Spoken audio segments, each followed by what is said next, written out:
I grew up partially in the Soviet Union, and their divorce was kind of a dirty secret. And so not all families told their kids. Like, if a dad had a family before and was divorced, like, they didn't usually tell their kids. Okay. So I was a pretty early reader. And at 5 years old, when my parents weren't home, I went through my dad's desk and, like, started reading all his documents. What? I found, and I found out that he had been divorced. I found out the name of his ex-wife.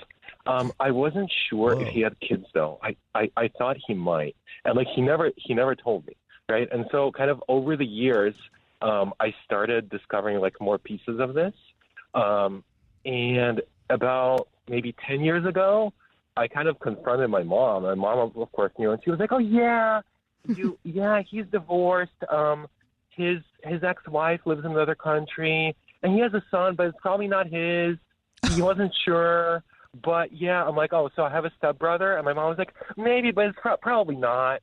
So then, fast forward a couple more years. So 2 years ago, I lost my grandpa, and kind of so I heard a little bit more from him right before he died. So yeah, so I have a stepbrother who I never met, who lives kind of far away, but he's about 5 years older than me, and I haven't reached out to him yet. I might at some point in the future. But yeah, never talked about this with my dad. He never shared this.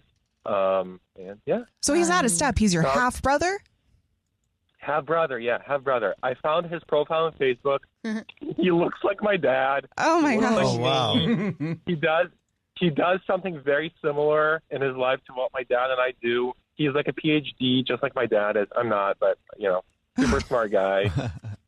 Congrats. I hear about this happening a lot. Yeah, congrats. You have a new sibling. Yeah. As long as you they're seem happy cool. about it. So I feel like that's congrats. Thank you. Yeah, I think my dad and his ex-wife had a really bad relationship, and that kind of affected